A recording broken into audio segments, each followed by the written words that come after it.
You see, that's a good example of a Sahabi using this principle in usul, which is to take the lesser of two evils.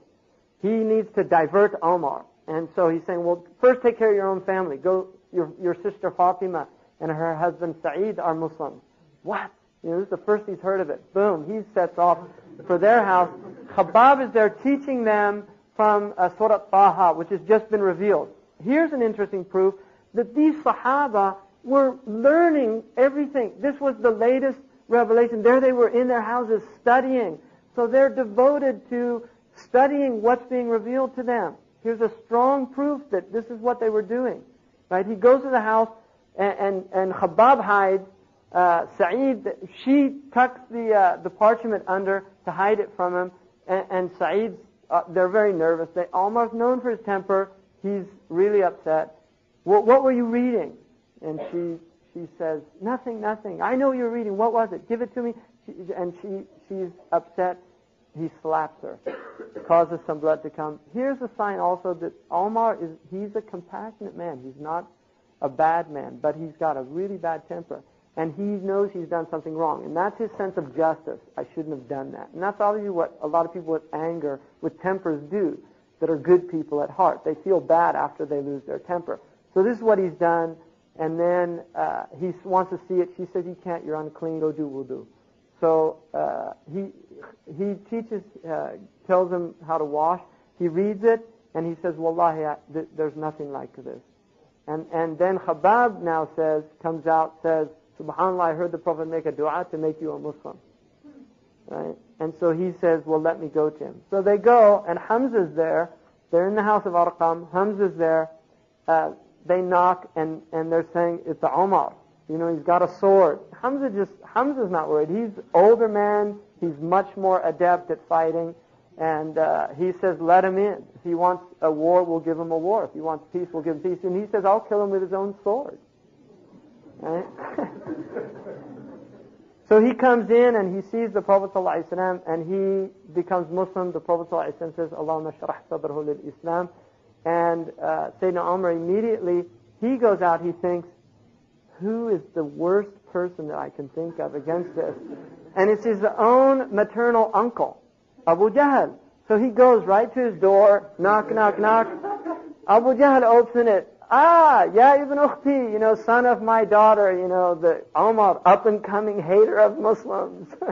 Right? I mean, Abu Jahl sees him as he's going to be a good ally for them.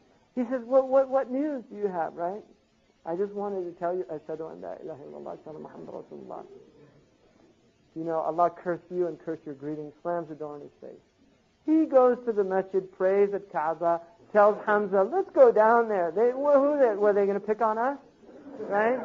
And so he's going now. Now, obviously, the Muslims feel good about this. It's something now. Here, we're in big trouble, right? This is what the Quraysh are thinking. Our young up-and-coming leaders now are becoming Muslim. So Abu Jahl decides, 40 Quraysh signed to it, we're going to ban, and this is important because like Iraq, this is an old technique, right, to have on people, to place on them these types of constraints, right? To quarantine the people, hisar, to give them, just like they're doing now. And this is an old technique. And it's also a technique of the Dajjal. Whoever doesn't follow him, he puts sanctions on them. Something the Dajjal does. If you're not with him, you don't eat. It's very interesting, right? And it's interesting now to note that over 80% of all the grain is in the hands of 6 corporations.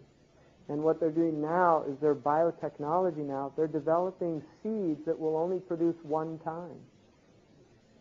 So when you buy the seed, right, you'll only get one crop from it. So in other words, farmers will be completely dependent on these corporations for providing them with seeds. Right?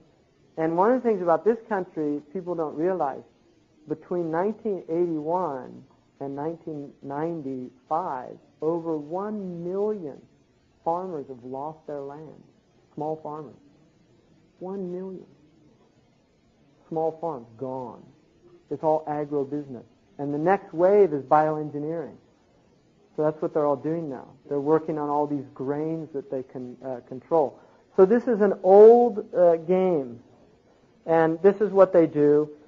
And because they're doing this, there's some of the Quraysh they don't like this. And then the other thing to remember is this is not just Bani Hashim, it's Bani Hashim's wives.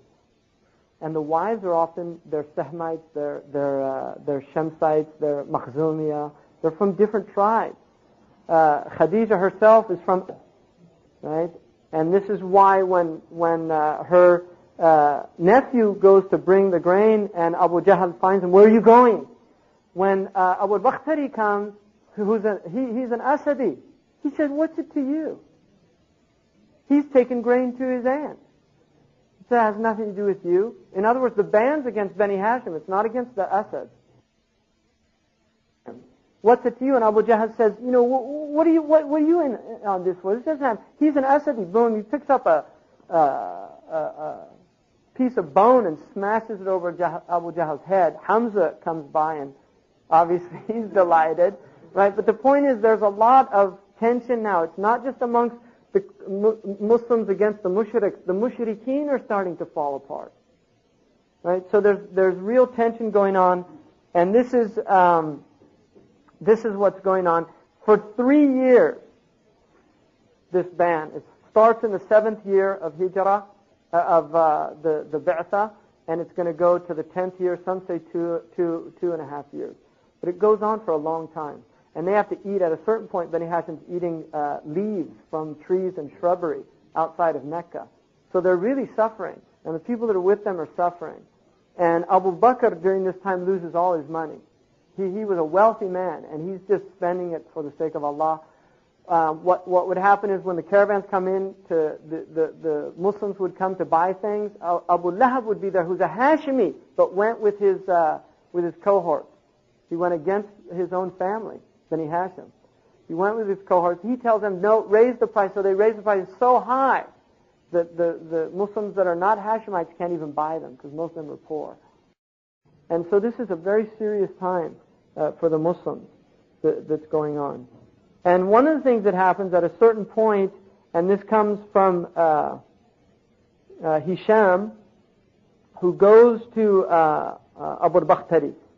And he tells him, we don't like this and what's going on. This is wrong. And he said, well, what can we do? You're only one person. He said, well, be with me. He said, well, we need somebody else. So they say, well, let's go to somebody else.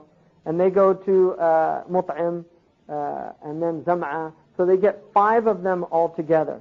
And it's really kind of a conspiracy amongst them to go. They go and they confront Abu Jahl with this. And they say, listen, it's time to end this thing. We're against it. This is wrong. We weren't for it in the first place. They're calling each other liars in front of the Kaaba. Mut'im actually goes into the Kaaba and pulls out the oath that they all signed. And it said, Bismihi Ta'ala, was how it began. The worms have eaten it.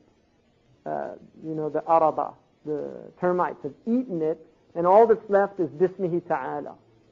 That's all that was left on it. So when he pulls it out, and that's all that's left, it's been eaten, they all take that as an omen now. Because they're people that did believe in signs and divination and these type things. So they take it as an omen. Yeah, you're right, we should end this thing. They decide to end it. And then there's another story in which the Prophet actually told Abu Talib, because he was so distressed by this. His whole tribe is being sanctioned by the rest of Quraysh. So he's distressed. He's a leader of Quraysh. And his own brother, now, Abu Lahab. So the Prophet ﷺ tells him that what they signed, Allah has shown me that it's been completely destroyed, except for his name. And Abu Talib calls some of the leaders of Quraysh together and says, my nephew has told me this. Now why don't you just go see for yourselves, and if it's true, then you should believe in him. And so they go and they see that it was eaten, like the Prophet ﷺ, they said, and they just again ridiculed the Prophet ﷺ and rejected that. So they again ask him for more compromise, and قُلْ يَا أَيُّهَا الْكَافِرُونَ is revealed. That's it. لَكُمْ دِينُكُمْ وَلِيَ دِينِ. There's no debate. So that's where we got to so far. Are there any questions about any of that?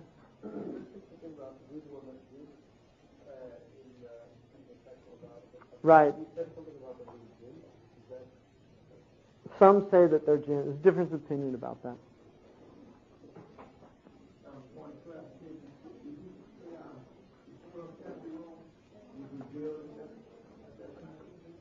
Yeah.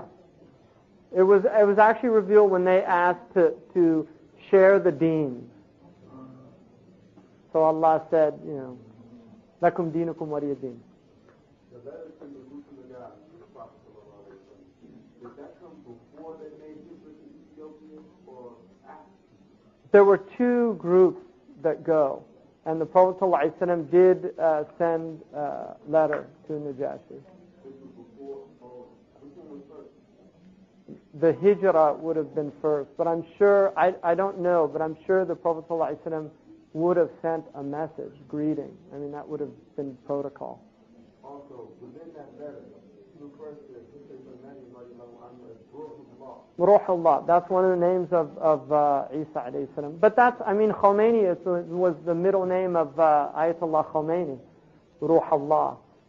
It means it's a ruh belonging to Allah, like Abdullah. In other words, it's mudaf ilay.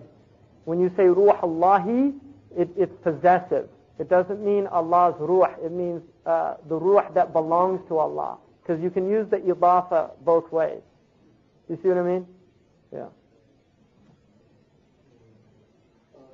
He also mentioned about Waraqa.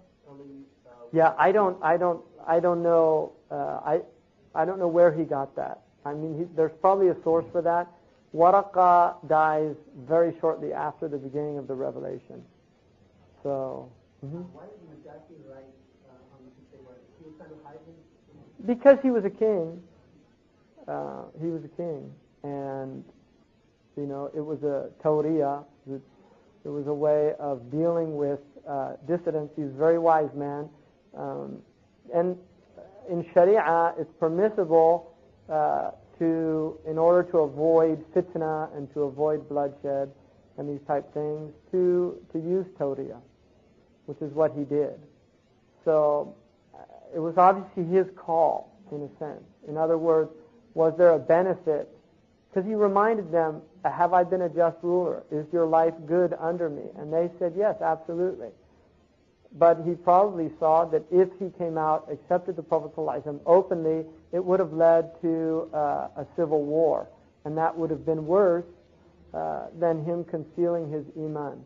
So that was a personal ijtihad from him. And that's something that Islam allows.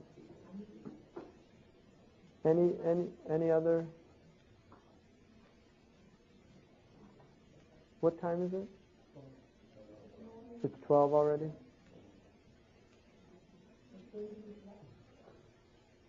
I was going to do, it's been 2 hours, so. I'll tell you what, I'll do how many people aren't here for the second class? A few people. Huh. I was going to do maybe the hadith at the beginning of the second class. Huh? Takbir! Takbir! Takbir!